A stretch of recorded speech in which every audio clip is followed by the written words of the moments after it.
Assalamu alaikum wa rahmatullahi wa barakatuh. Pour la deuxième année du collège, la reproduction sexuée chez les animaux. Donc, dire sexuée, c'est-à-dire elle nécessite les deux sexes, le mâle et la femelle. Commençons par la première partie, le rôle du mâle et de la femelle dans la production des gamètes chez les animaux. La reproduction sexuée chez les animaux, nous l'avons déjà dit, nécessite un mâle et une femelle. Des exemples, voilà. Alors, l'activité 1 nous demande de faire la description du comportement sexuel chez le parent, chez le combattant. La parade nuptiale, il qualifie l'ensemble des comportements auxquels se livrent certains animaux à reproduction sexuelle avant l'accouplement. Ce comportement permet le rapprochement entre le mâle et la femelle. Le cas du pao, on voit très bien que le mâle déploie ses plumes en éventail pour attirer les femelles. Le cas du combattant, on voit très bien que le mâle séduit la femelle par une danse et par ses nageoires. Effectivement, comportement sexuel dans les deux exemples, le pao et le combattant. Activité 2, montrer le rôle du mâle et celui de la femelle dans la reproduction. Monsieur Lazaros Planzani pensait que le nouvel individu préexistait dans l'ovule, cellule reproductrice de la femelle. Il effectua plusieurs expériences sur les grenouilles pour comprendre le rôle de chacun, c'est-à-dire du mâle et de la femelle. Donc, voyons les expériences faites par Monsieur Splanzani. Donc, un accouplement d'une grenouille femelle et d'une grenouille mâle. On voit très bien la formation des têtards. Ceci nous permet de conclure que la formation des têtards nécessite, bien sûr, je m'excuse, nécessite bien sûr l'accouplement des deux sexes. L'expérience de accouplement d'une grenouille femelle et d'une grenouille mâle équipée qui porte un caleçon. On voit très bien que la femelle pond des ovules, mais ces ovules-là ne forment pas des têtards, donc l'accouplement permet la ponte des ovules par la femelle.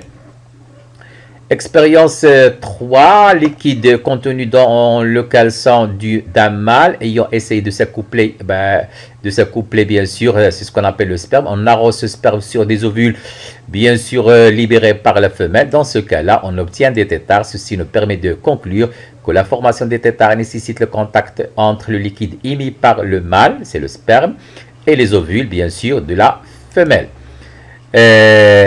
Étape suivante, bien sûr, comme vous le constatez, le sperme n'est pas en contact avec les ovules, donc pas de tétard. Sans le contact entre le sperme du mâle et les ovules de la femelle, il n'y a pas de formation de tétard, c'est-à-dire de nouveaux individus.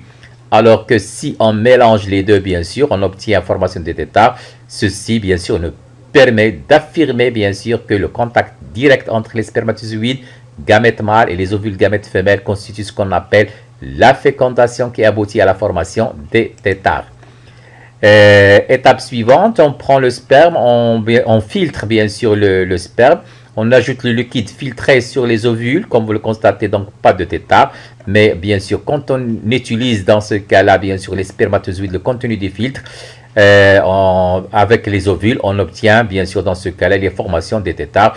Ceci bien sûr montre bien que les spermatozoïdes avec les ovules, bien sûr, le contact direct entre les spermatozoïdes et les ovules, c'est lui qui nous permet bien sûr d'obtenir des têtards qui aboutit à la formation de têtards. Donc notre grenouille femelle dans un aquarium seul, donc elle est incapable de pondre des ovules, et je m'excuse, des ovules. Le mâle porte un caleçon, il y a accouplement dans ce cas-là. On voit très bien que la femelle dans ce cas-là, il pond des ovules qui ne donnent pas des têtards puisque monsieur, bien sûr, la grenouille mâle porte un caleçon. Alors que quand on retire le caleçon du mâle, on voit très bien que, bien sûr, après accouplement, on trouve que ce caleçon-là contient un liquide blanchâtre qui constitue ce qu'on appelle le sperme, bien sûr, qui contient les gamètes mâles. Les ovules pondus par la femelle après 15 jours seuls, bien sûr, après 15 jours, on voit très bien qu'ils ne donnent pas de têtards, alors que, bien sûr, quand on arrose les ovules par le sperme du mâle, bien sûr, dans ce cas-là, après 15 jours, on voit très bien qu'il y a formation de têtards. Ceci nous permet de conclure que la reproduction sexuelle nécessite les deux sexes, le mâle et la femelle. Le rôle du mâle, c'est bien sûr, il produit les spermatozoïdes gamètes mâles. La femelle produit les ovules gamètes femelles. Donc, la reproduction sexuelle nécessite un contact entre les deux types de gamètes. Ce contact-là, bien sûr, constitue ce qu'on appelle la fécondation. Activité 3, extraire les cellules reproductrices et réaliser un schéma du gamète mâle et celui du gamète femelle. avec la légende. Dans ce cas-là, on va utiliser bien sûr l'oursin, comme vous le constatez. Donc nous avons les piquants, on retrouve après une coupe bien sûr comme vous le constatez, on voit très bien l'existence de 5 gonades. Dans le cas du mâle, on voit très bien qu'au niveau de ces gonades, il y a production d'un liquide blanchâtre. Alors dans le cas de la femelle, il y a production d'un liquide comme vous le constatez, il est orange, rose-orange. Effectivement, pour récupérer les gamètes des oursins, on les retourne au-dessus d'un bécher d'eau de mer et on leur injecte bien sûr du chlorure de potassium pour accélérer bien sûr la pente des gamètes. Oursin mâle, oursin femelle, comme nous l'avons déjà dit.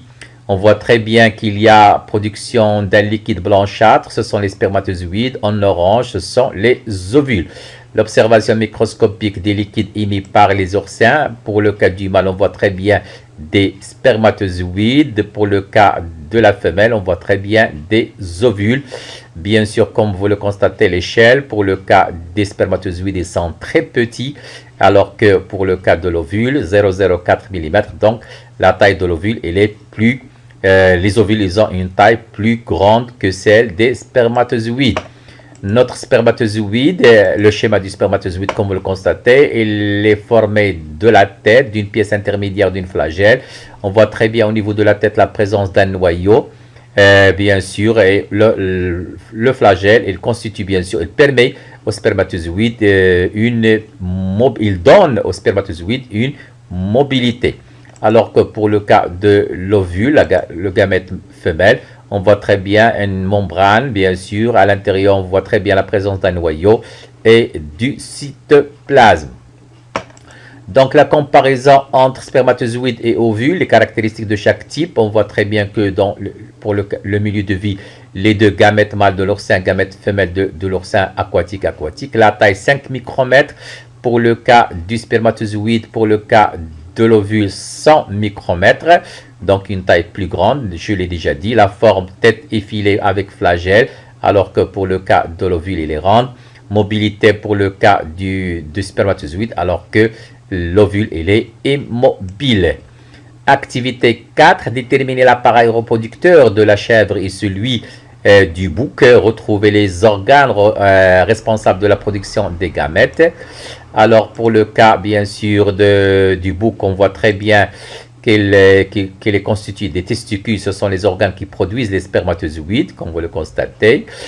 Alors que pour le cas de notre chèvre, on voit très bien que les ovules sont produits par les ovaires.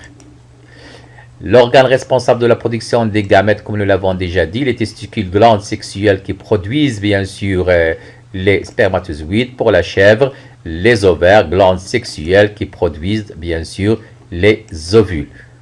Merci.